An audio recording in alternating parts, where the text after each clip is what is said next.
Welcome back. And for those first-time joiners, take a seat at the Black Table. I'm Greg Carr, your host here on the Black Star Network, and we are joined today by two of the most important thinkers that we have on the contemporary landscape, and we'll be discussing the past, present, and future of Black History Month. A lot of conversation to be had about this month, which is widely misunderstood and misinterpreted. So we thought we would bring in two folks into the conversation who are master teachers, long-standing workers in the tradition of Black History Month and beyond, and have a conversation about it so that everybody can leave this space thinking, okay, now I understand it a little bit better. So we're going to be joined today by Dr. Ida Jones, who is currently the vice president for membership of the Association for the Study of Afro-American Life and History. Those are the originators of Black History Month. You've heard the name Carter G. Woodson. You'll hear it more today. She's a life member of that association. She's an award-winning author of a number of books. She's written books on figures like Kelly Miller. These are people you should know. Mary McLeod Bethune, who you probably heard of. William Henry Jernigan, Victoria Q. Adams. And she's currently the archivist at the Morgan State University. We'll talk more about her background. Larry Crow is also joining us. Larry Crow is a historian, a scholar, and in his role as producer and interviewer with the History Makers. Some of you have heard that platform before. He's interviewed over 1,000 notable African Americans in extended detail and makes him one of our most important resources for contemporary African American individual and institutional history. So we're very happy to be joined today by Ida and Larry. Welcome to the Black Table. Let's talk Black History Month with our friends. Hello, y'all. Hey. Good day. Good to see you. Good to see you. And so we want to jump right in. Ida, since you are not only one of our finest historians and teachers, you're also a record keeper, a culture keeper, and you have served prominently in ASALH, the Association of Black Women Historians, and other places. Give us a sense of the history of Black History Month. I mean, who is Woodson and where did he come from? What was he trying to do in 1926? Yes, Carter G. Woodson was an African-American who was born in West Virginia in 1875 to enslaved parentage. He was unable to attend high school till he was in his late teens and early 20s, not because of ability, but because of access. He had the pleasure of being able to engage his aunts, uncles, his parents about the enslavement of African people, and that impelled him to pursue an education, to also steward that memory and legacy of enslaved persons. And then he sought education to be the principal tool that he would use to dismantle the rising nature of Jim Crow and xenophobia, as well as just ugliness that African Americans had endured. He dedicates his life in finishing his PhD in 1912 at Harvard University, the only African American of enslaved parentage to do so, to actually really study the scientific, but also the beneficial nature of history.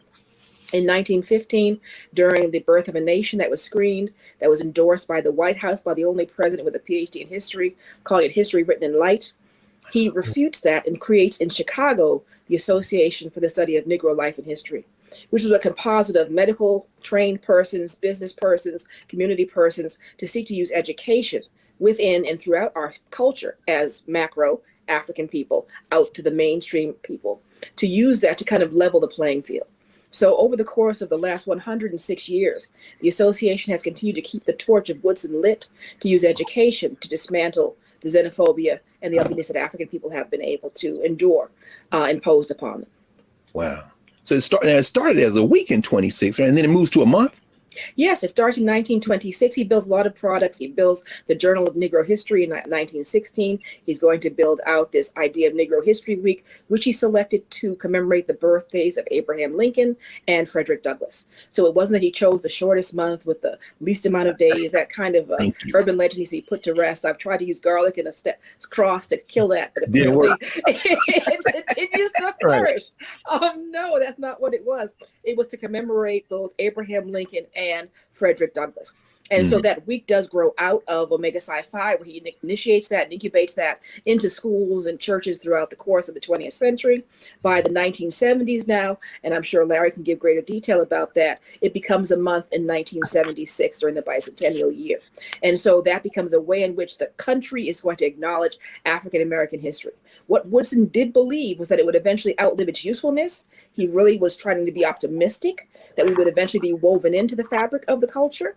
Unlike my man, Bishop Henry McNeil Turner, who became an Afro-pessimist, realizing that there's such a toxicity with whiteness that they will never integrate and never accept African people. And of course, John Henrik Clarke as well. So we now stand apart, but yet in concert with other things that have blossomed out of the African American Heritage Month series. We have Asian Pacific Islander Month, LGBT Month, all once again borrowing from Woodson's idea to celebrate the community in concert with, quote, the mainstream. That is remarkable that you gave us that whole panoramic scope.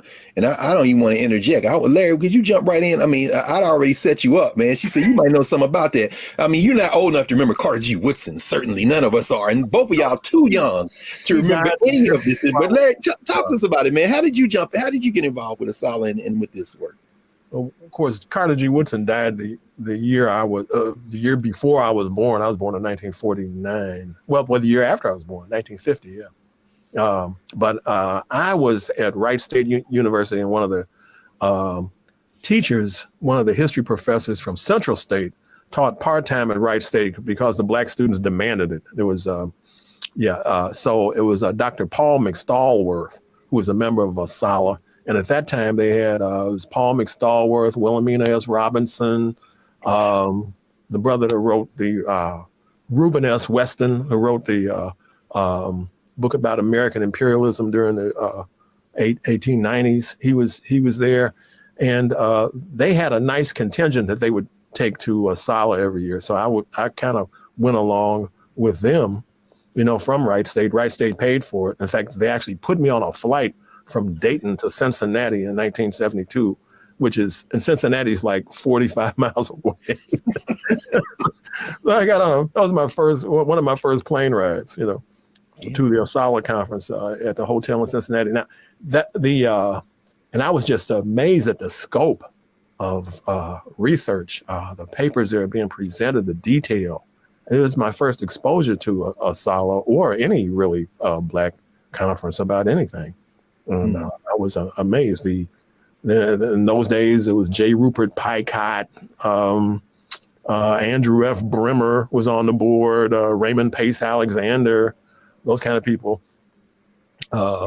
Benjamin Quarles was still alive. I met A. Philip Randolph. He was at a table. He stood up. He looked like he was 7 feet tall. He said, "How are you doing, young man?" I quaked. So Larry, were you? I mean, I'm thinking about it. Ida, we probably thinking the same thing. So many of these figures that we got a chance we read about, we study, we hear about. You actually rub shoulders with them. So were there any controversies as they moved from a week to a month? I mean, I know there was a Negro thing going on with like Rayford Logan and them cats, man. They didn't like that black word. I mean, was there any? Well, the year I started going, they did the name change, and I missed the fireworks. Basically, There were fireworks. Were the year before, I guess, and they decided to do it in Cincinnati in '72 to officially do it. So the board meeting, I wasn't at the board meeting. I think it was announced at the banquet. At the banquet I was at, that they had changed the name to the Association for African American Life and History. This is 1972. Then it was in '76. I was in Chicago. I was a member of the Institute of Positive Education at the time, a new member in the fall of '76, where they established Black History Month instead of Negro History Week. And at the time I was there, I was with Dr. Anderson Thompson and Harold Pace, who are members of the Association of African Historians, which they set up as a rival to the Chicago, I guess, Asala group, that they didn't have a lot of affinity for. And Actually, yeah. No, I was going to say that's a good place for us to pause. Let's take a break, and when we come back, I'm going to ask you to finish that thought, Larry, and then I'd have brought something up before we went on air about this whole moment of the late '60s, early '70s, and how these other associations and formations kind of split with, emerge from Asala, and in conversation around that very issue. So back in a moment with the Black Table on the Black Star Network.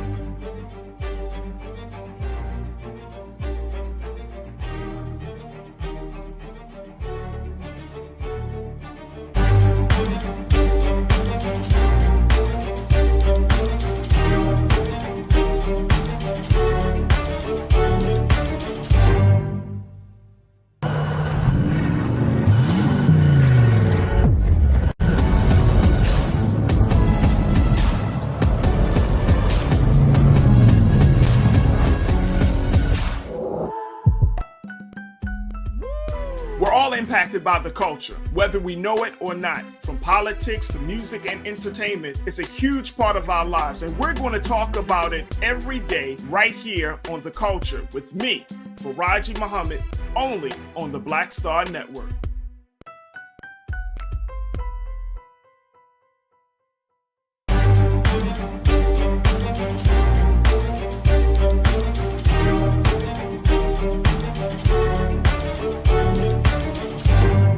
Welcome back to the Black Table. We are, when we left, Larry Crow and Ada Jones were leading us through a bit of the history of where the origins of Black History Month. And we are right at a moment now where we see a name change with the Association for the Study of Negro Life and History to Afro-American Life and History. And it's a very formative moment in the history of Black folk in the United States. So let's bring our folk back, our guests, Ada Jones and Larry Crow. Larry, you were saying you were there, and then Ada, if you don't mind coming in and maybe helping us think about what was going on in that moment in terms of some of this intellectual fracturing and movement. Go ahead, Larry. You were saying. Yeah, I was saying that Anderson Thompson and Dr. Pates and others had established what they call Black Liberation Month, to be in place of African American History Month. That I saw, I saw value in African American History Month and Black History Month doing a month myself, but also, I understood what they were talking about. There was some tension, between some of our scholars in terms of whether we should. They thought that Sala was a little bit too conservative, in those days. Ida, what you think about that? I think he's hitting it on the head. At the same part, you're going to have a generation of young people, Rosalind Torborg Penn, who's going to craft the Association of Black Women Historians. She's going to garner support from Dorothy Porter Wesley, John Henry Clark, and Benjamin Quarles, because women had issue as well.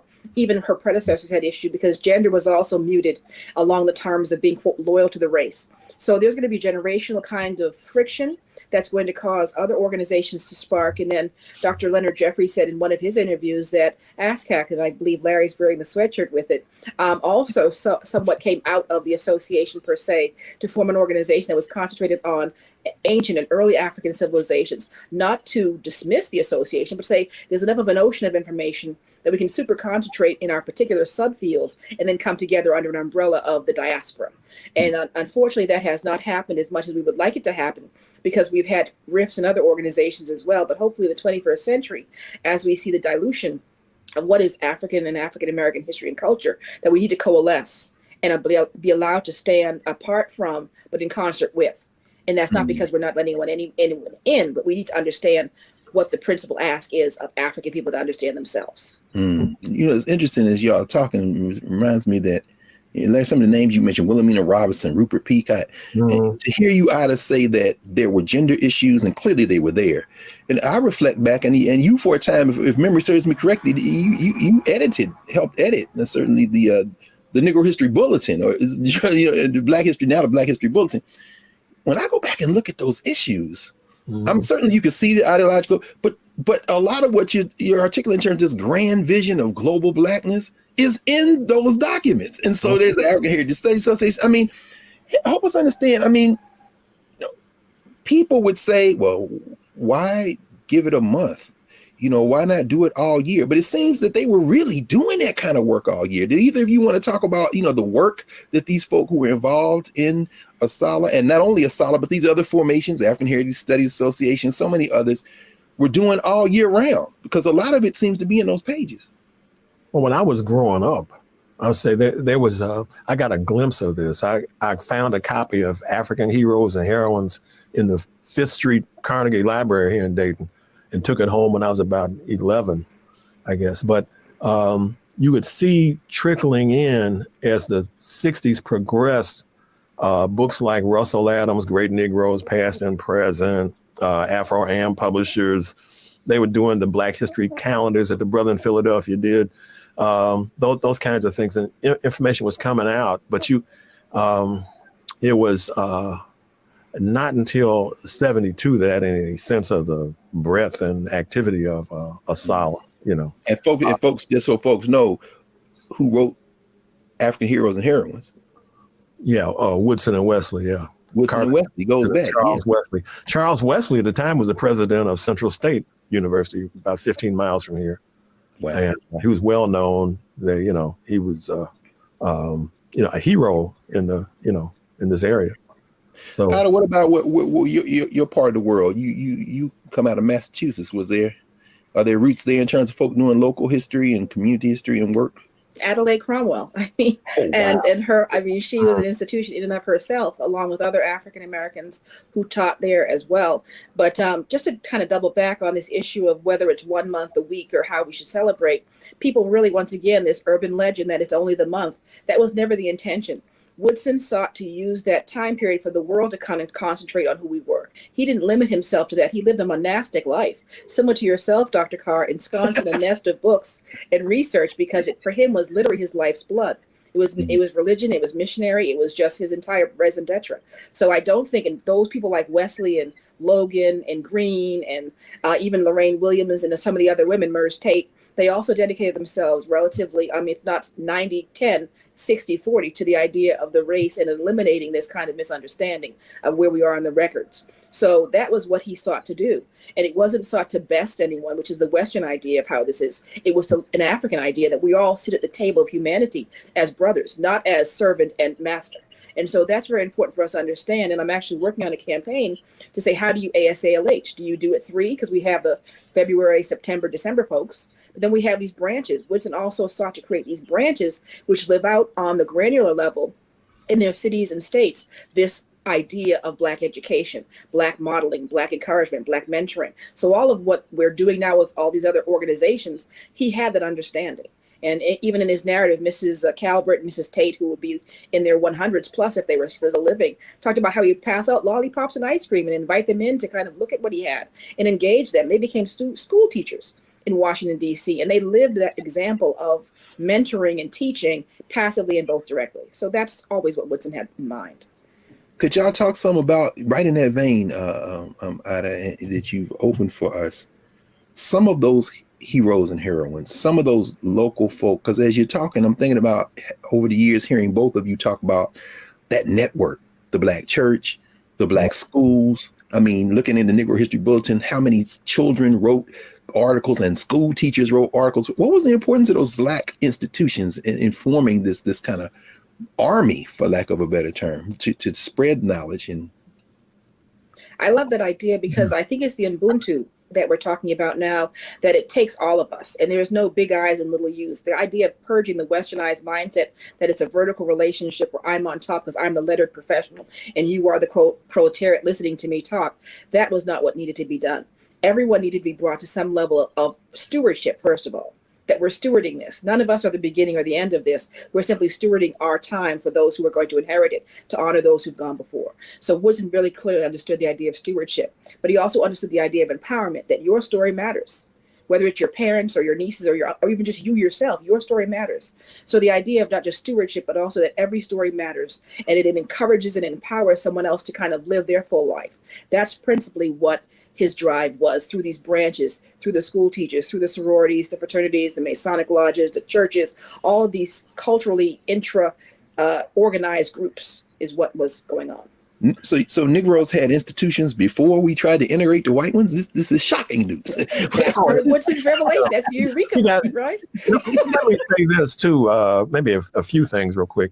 Back in the, I don't know where this starts. It's the kind of thing to say the first, you don't know what you're talking about, but we don't know. But back in the 19th century, we have Black people meeting around our history and culture when David Ruggles gathered people together, in New York, around his bookstore library and anti-slavery.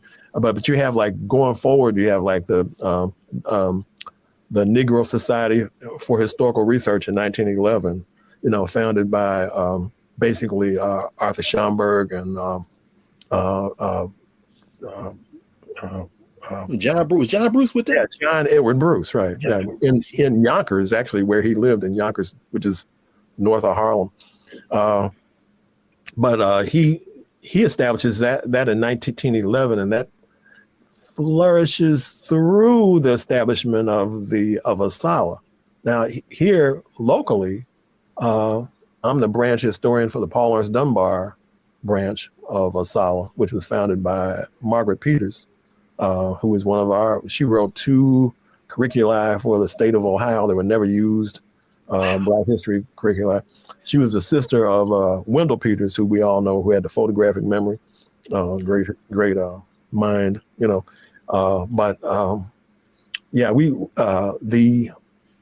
have organizations, that pop up, to discuss local history, book clubs. You have a lot of them can be found in a book that Eleanor DuVernay, Sinnett, Paul Coates, and Thomas Battle wrote. Black Bibliophiles and Collectors. That's right. Yes. That's right. I didn't mean to cut you off. No. This is good. This is a conversation we had. Hey, look, those are oddest people you just evoked. In fact, she worked in Moreland Spingarn. So Thomas Battle, long. To mention crazy. The American Negro they are Academy royalty, as far as I'm concerned. They're Black royalty. And exactly. I know them. I love them. Those are the people. So, did you know Benjamin Quarles, Ida? I did not, and I'm right here coexisting, and I did not have the pleasure of meeting him at all. I met Roland McConnell, who Roland McConnell. Yes, Roland. I interviewed Roland McConnell, and I asked him about Benjamin Quarles. I also interviewed Benjamin Quarles' wife. Oh yes, Brett. Mm-hmm. And they were both. What they described when they described Benjamin Quarles was a man who he did all of his research, all of his books. He did all of his research himself. Yes, he didn't have any graduate assistants.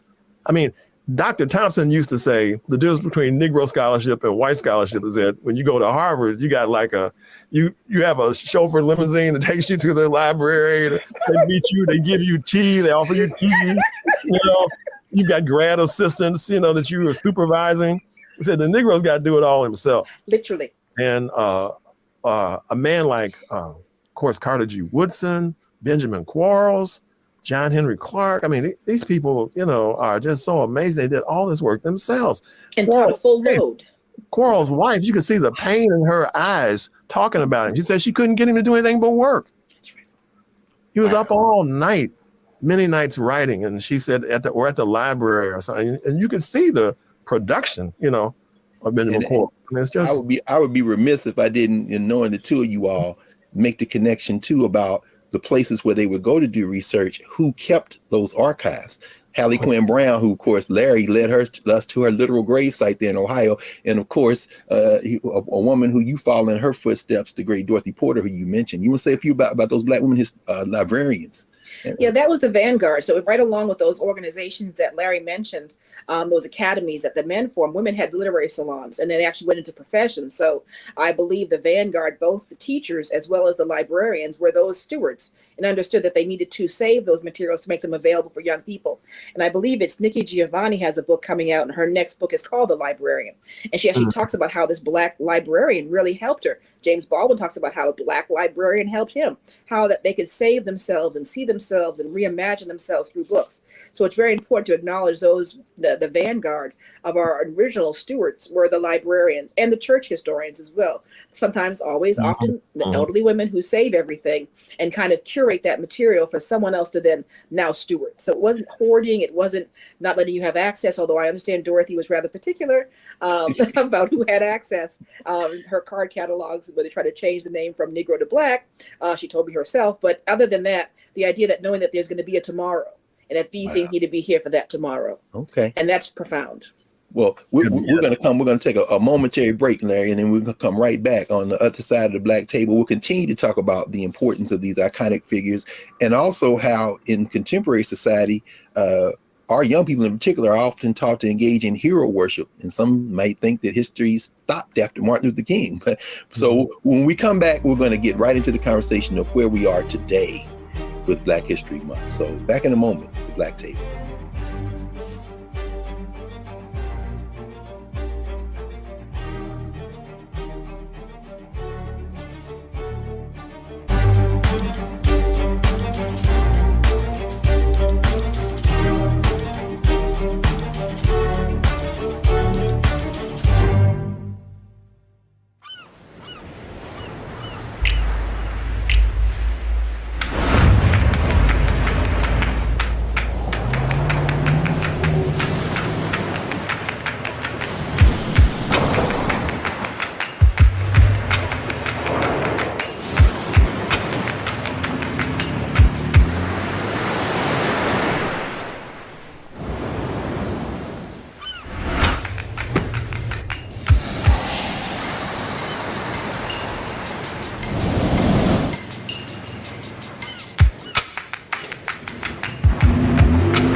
Don't you think it's time to get wealthy? I'm Deborah Owens, America's Wealth Coach, and my new show on the Black Star Network focuses on the things your financial advisor or bank isn't telling you. So watch Get Wealthy on the Black Star Network.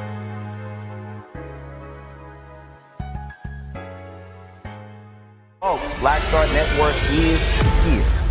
Oh, no punches! I'm real revolutionary right now. Support this man, Black Media. He makes sure that our stories are told. Thank you for being the voice of Black America, Roland. Stay black. I love y'all. All momentum we have now, we have to keep this going. The video looks phenomenal. See, this difference between Black Star Network and Black-owned media and something like CNN. You can't be Black-owned media and be scared. It's time to be smart. Bring your eyeballs home. You dig?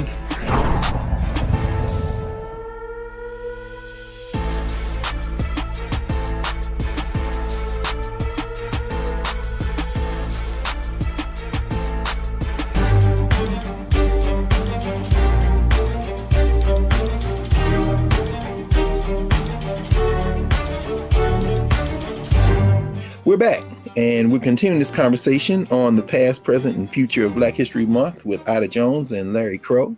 Larry, you about to comment? Ida, when we left, Ida was leading us through this importance of institution building and some of the women in particular who right. kept these records and archives that these women and men, many men, more men, unfortunately, at that time, were doing the research in. But you know, say some more about that. I mean, we don't know enough about the figures you all are naming. So, well, you know, Chicago's outstanding library ancestor is Vivian G. Harsh, and she operated at a library right off of Wabash, which was named for one of the founders of the Providence Hospital. I can't think of his name right now, but you got Vivian Harsh. You got, of course, in New York City, Dorothy Hudson took over the leadership of the Schomburg after the death of Arthur Schomburg, and the second man who I can't think of, but is a very, very well known figure. But she kind of brought the Schomburg into the 20th first century. I met her in Dayton. She was actually meeting with the scientists over at NCR to reduce the Schomburg clipping file to microfiche back in 1973 or 4. Wow. You met Jean Blackwell Hisson? Yeah. Jean and if memory serves correct, so now help me, Larry. I think you crossed paths when you lived in Chicago with the current Librarian of Congress, right? Did she work in some? Yes. Yeah. Carla Hayden. Yeah, she was a librarian at the Whitney Young. She was a children's librarian at Whitney Young, and I did Kwanzaa for her young charges there. And we also, I was there the day that Wally Amos came and gave cookies to everybody. You know, Amos. I made some kind of presentation on that day too. But Carla, she's Sharon Howard at the Schomburg. I know a lot of librarians that I've been friends with over the years that are really, pivotal. Now, she never forgive us. Hopefully the Black Star Network continues to spread and everybody. So we got to mention Jesse Carney Smith. We can't. Fisk. Oh yeah, from Fisk. Yeah. Oh yes, indeed. Yeah, I interviewed her too. To my, Oh wow. Yeah, she was really. So with all this, and again, I mean, just in this moment, I hope everybody is taking notes, particularly young people. Y'all are listening to these two master teachers and getting a lot of homework assignments as we're thinking about this. And here we are in the 21st century. It's 2022.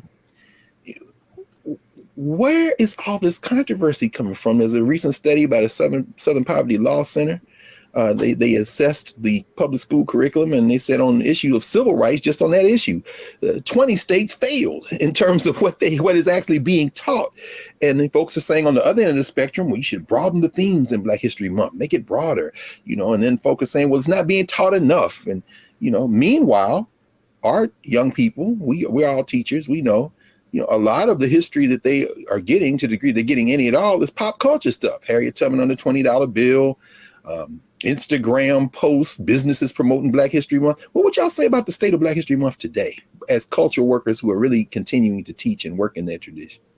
We need to go deeper. I know one thing that Dr. Thompson used to do, Dr. Carr used to in Chicago, they challenge us to go deeper. So it's one thing to say Harriet Tubman's name, and it's another thing to know what she actually did and where she came from. And when you know about Carter G. Woodson in a deeper way, you can appreciate him more. Everybody, has a value that's way beyond what we see on the surface. We just recite these names. We really not doing anything. And maybe then we can throw away this notion that they, I know that Ida was talking about, they gave us Black History Month. They gave us the shortest month. There's no they. We have to really go into depth and the details so we really know what we're talking about. Ida, you're one of our flagship universities, so I know you see this kind of stuff every day. What do you think? To that end, it's very orchestrated. This is not by accident. I always tell my students, both the adult as well as collegiate, that history is intellectual nutrition. And you're malnourished if you don't have an understanding of the nutrition. So right now, Yale's most popular field is history. Yale went about a complete public relations campaign to rebrand what history is, and it is now their #1 undergraduate major in the midst of the STEM explosion or STEAM explosion we're dealing with right now. Concurrently, at many HBCUs, history departments are floundering. They're actually being understaffed, they're being overwhelmed, they're being undervalued and being slightly dismissed. So it's not by accident that this kind of behavior in the midst of a rather rising conservative tide is happening in the midst of where history is now becoming rather mute. So it's very intentional that people don't understand the consequence. History is not names and dates, it's concepts and ideas that limit the circumference of your movement. And because people have a very poor nutrition, because they have not been taught the history, either at the knee of a parent or in a school or in a church or in some kind of civic space, then they believe what they see on the social media, 140 characters, is history. And so there's a great disconnect there. And I think the students in Baltimore City during the 2020 Summer of Discontent said they wanted to decolonize the curriculum.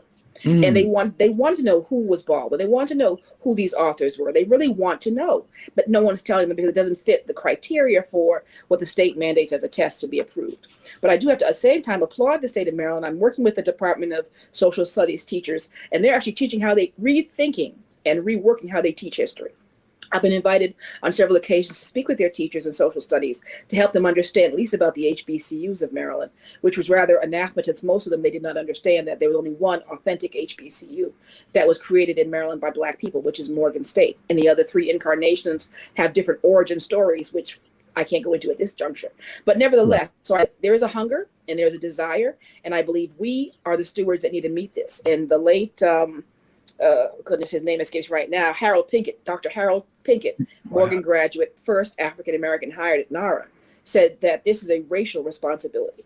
So we owe it to no one else but to our children and our ancestors to steward this. So if we fail, then we failed.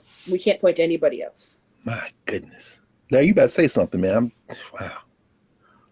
No, I mean, we have to keep fighting for our history and culture to be taught in public institutions. That's for sure, but we have to do it at home and we have to do it in the community in an organized way. We just can't afford to be trapped in just the public education fight for our history and culture, because that we'll never win in that situation. We have to make sure we overwhelm them with what we know from home.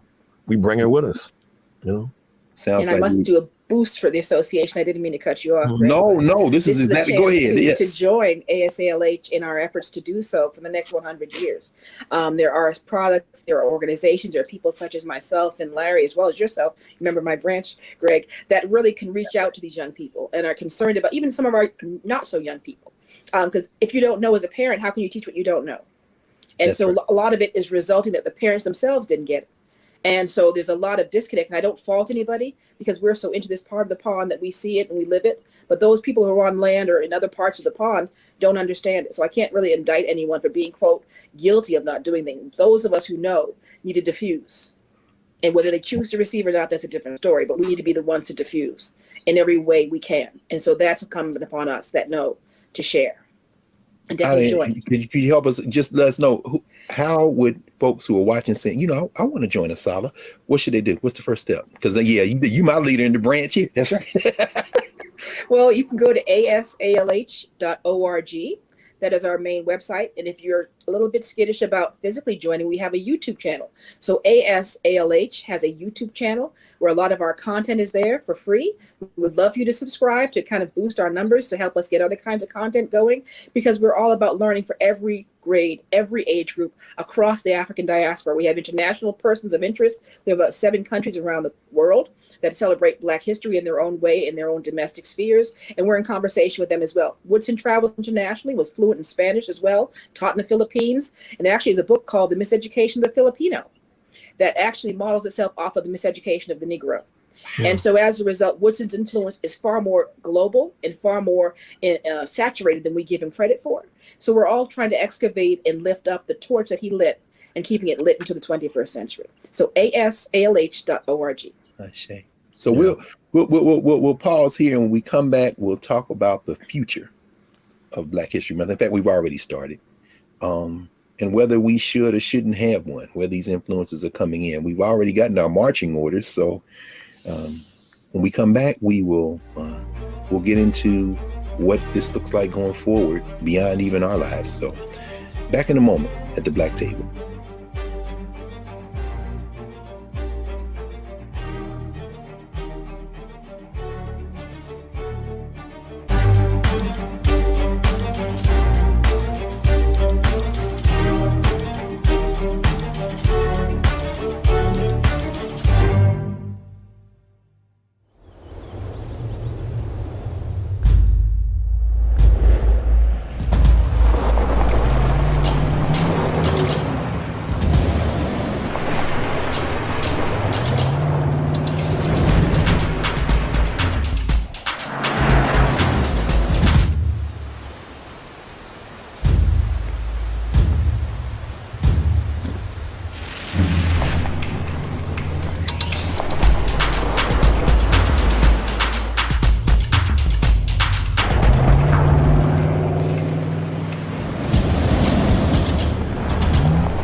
Hi, I'm Dr. Jackie Hood Martin, and I have a question for you. Ever feel as if your life is teetering and the weight and pressure of the world is consistently on your shoulders? Well, let me tell you, living a balanced life isn't easy. Join me each Tuesday on Black Star Network for A Balanced Life with Dr. Jackie. We'll laugh together, cry together, pull ourselves together, and cheer each other on. So join me for new shows each Tuesday on Black Star Network, A Balanced Life with Dr. Jackie.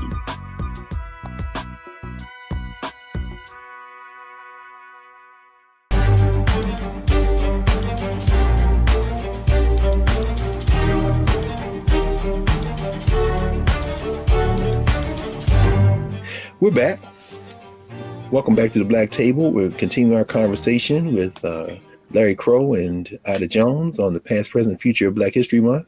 We've covered a lot of ground in these few minutes. So I want to ask you both to kind of think about what Black History Month looks like perhaps going forward. All these quote unquote controversies, critical race theory and not teaching it, non-political stuff. And as you both were talking, it's very striking that in some ways, it seems like you all are advocating a return to what was working for us before the end of Jim Crow. I mean, these networks of institutions, home-based, church-based, sororities, fraternities, the Masons, the everyone, all these institutions. Do you have any thoughts on the contemporary landscape and how these conversations, which sometimes get reduced to whether or not Maya Angelou is on a quarter or Harriet Tubman's on a $20 bill or Martin Luther King's I Have a Dream, project forward. How do you see us continuing this struggle to kind of to tell our stories, to teach our truths and to help spread the word? Yeah, there's one of the things that concerns me, I think was expressed in that little short film that Brother Daryl Scott did years ago was a part of, where Black youth were really embarrassed in school to be reminded that they were Black in a Black History Month program. This is something that, I mean, it's, but it's something that's real, that people are embarrassed because they think that somehow Black History Month is some kind of imposition from the system, or in fact, one of them asked, I mean, the fellow who's the documentary filmmaker asked the question and said, is there a Jewish History Month? But the answer is that there actually is. And Jews celebrate it. But we don't, they celebrate it mostly in their own venues, not so much, in the public school. So we have that kind of dynamic we're wrestling with. I think with our young people in particular, it's going to be a hard sell because they believe themselves post-racial. And this has been the kind of tea they've been sipping for quite some time, since the age of Obama in 2008. So now that they're becoming of age and having these microaggressions that they're experiencing with their friends who they've been holding hands with and playing jumping jacks with since that time, they're now seeing a much more harsher reality. And then they're also seeing a much more global reality of this kind of anti-Black thought. So my discussion is to really have them understand, as Larry so eloquently said, there is a point where there needs to be a centralized ethnic understanding so that you can know who and how you are to then integrate fully with another person. When you are only knowing yourself in partial or in pieces, you don't even understand yourself or the richness of your heritage. And there's some issue with even being called African. I teach at a local Bible college, and one of the African students said he spoke to a coworker and said, well, African-American sister, I'm not African. I'm American, period. No qualifiers, no adjectives. So as a result, wrestling with this mindset of who and how we identify. Woodson understood that. The others had understood it in the 1970s when the name changed as well. Regardless of how you choose to self-identify, people will impose upon you certain qualifiers. And it would be behooving you to enrich yourself to understand where those qualifiers come from, so that you can then respond out of your intellect, not out of your gut reaction. Because right now there's so much gut reaction going on. That's why certain individuals are being able to be promoted and saying that this was no coup on January 6th and other kinds of misinformation like that, because people are responding out of gut, not out of their head. So there's a larger misinformation campaign, anti-intellectual campaign going on around the world. But we need to understand, for those of us who choose to, understand and be empowered by our history and our capacity to survive. And also the bicentennial birthday of Harriet Tubman is this year as well. So we want to say happy bicentennial birthday to Sister Tubman as well. Yes, Eastern Shore represent, no question. Man, in fact, we'll kind of close in a moment, but I'd be remiss if I didn't bring up that money issue one more time, because I've heard people on both sides of this issue. Either y'all feel strongly about having these two sisters on money thinking about the things that are like right there in front of her. Harriet Tubman and the debate on whether she should be on the $20 bill or not. And then of course, Maya Angelou has a quarter now. It's a small thing, but as you said, Ida, there's so much misinformation out there. Are those teachable moments? Are those points of entry? I don't know if you either way, as we work to getting the curriculum and getting the folk together and reconnecting to those solid spaces where we can do this stuff at home, do it in our community, that's everywhere. And then that's the thing they'll see on social media. And, but it's rather performative. It's performative because we're going to cyber currency. So we're actually going to a paperless currency anyway. So at some point, once again, like the Freedmen's Savings Bank, you're going to put Douglas at the end when this has already been losing for so many years before. So then the failure comes with the face of Blackness. So the idea of doing this is very performative. Hopefully they'll have a Black designer design it. I don't know. It's almost a moot issue at this juncture to know that even the fact that she was called currency is now being honored on currency really could cause some of us to really have an issue with that in terms of the medium through which she's being honored. So I'm ambivalent. That's powerful. That's but powerful. I don't know the details. I don't know the details of how these historical figures became involved, but I would guess, because I interviewed a brother who was on the postal board in Los Angeles who pushed for the Kwanzaa stamp. When people in the community were saying, Maulana Karenga has put himself on, I said, no, he did not put himself on a stamp. And the white man didn't put him on a stamp. It was a vote of the postal board that a brother was on who had the idea and persuaded other people to vote for. In this regard, I'm sure some well-meaning Black person, decided that Harriet Tubman should be on the $20 bill and push for it. And for me, whether she's on, it's an opportunity to teach about it. It's an opportunity for me to talk for 3 hours about Harriet Tubman. Mm-hmm. Right. Well, on that note, I want to thank you both for joining the Black Table. Two master teachers, Ida Jones, master teacher, archivist, author, community builder, vice president for membership of the Association for the Study of Afro-American Life and History, the founders, the creators of what we now know as Black History Month. And Larry F. Crow, one of our greatest interviewers, raconteurs, a master teacher himself, producer in the History Makers, who has probably interviewed more important African-American figures than anyone. And I encourage you all to go to asalh.org. Want to know more about it. In fact, even join the Association for the Study of Afro-American Life and Histories and check out the History Makers. That's one word. .org. Yeah. Historymakers.org. Thank you, Larry. 4,000 interviews online. 4,000. How many did you do, Larry? Would you say? 2,000 and something. About half those interviews. And if you just heard it yourself, you got a little taste of it. And I hope you all see where we are going with the Black Table. Week by week, every Friday, tune in, and you're going to be introduced not only to some things that we may not have known, and you'll be introduced to different ways of thinking about things we think we know, and you're going to be introduced to a whole constellation of folks who you should know a whole lot more about. So we're very deliberate about bringing folks to the table who we need to know more about and who can help us know more about ourselves and the world.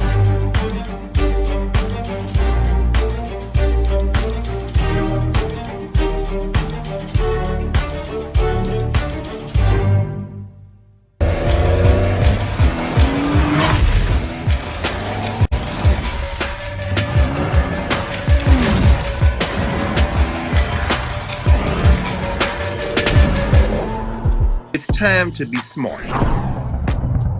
Roland Martin's doing this every day. Oh, no punches! Thank you, Roland Martin, for always giving voice to the issues. Look for Roland Martin in the whirlwind, to quote Marcus Garvey again. The video looks phenomenal, so I'm really excited to see it on my big screen. Support this man, Black Media. He makes sure that our stories are told. See, this difference between Black Star Network and Black-owned media and something like CNN. I got to defer to the brilliance of Dr. Carr and to the brilliance of the Black Star Network. I am rolling with Roland all the way. Honored to be on a show that you own. A Black man owns the show. Folks, Black Star Network is here. I'm real revolutionary right now.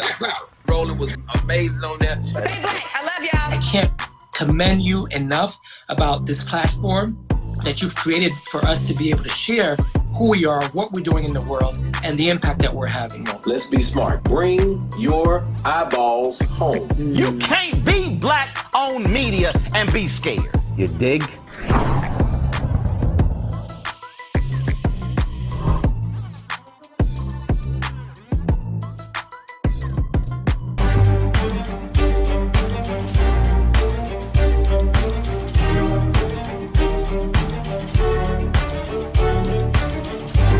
We're preparing now to clear the table for our episode of the Black Table, and we'll end this conversation on the past, present, and future of Black History Month with a couple of reflections on the founder of Negro History Week in 1926, Carr G. Woodson. It was Mary McLeod Bethune who wrote, who was very good friends with Carter Woodson and took over the association. In fact, as Dr. Woodson passed in April 1950, in the May 1950 issue of the Negro History Bulletin, she said, I shall always believe in Carter Woodson.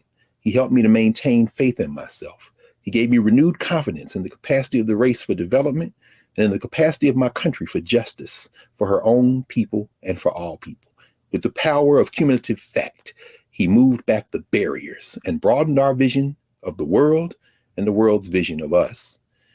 In speaking about Carter Woodson that same year, W.E.B. Du Bois said, Carter Godwin Woodson, at the age of 71, made transition, illustrates what race prejudice can do to a human soul and also what it is powerless to prevent. I know of no one man who in a lifetime has unaided built up such a national celebration. Speaking of Negro History Week, and we will end finally clearing the table with the words of Carter G. Woodson, who reminded us in his last editorial before he made transition in April 1950 that Negro History Week, now Black History Month, is the week set aside by the Association for the Study of Negro Life and History for the purpose of emphasizing what has already been learned about the Negro during the year. Meaning February is when we celebrate and tabulate what we learned in January, in March, what we learned in July and August, what we learned at the beginning and the end of the school year and in the summertime. February is when we talk about what we learned all the year round, not the only time we talk about the subject. So with that in mind, we'll see you next time at the Black Table on the Black Star Network.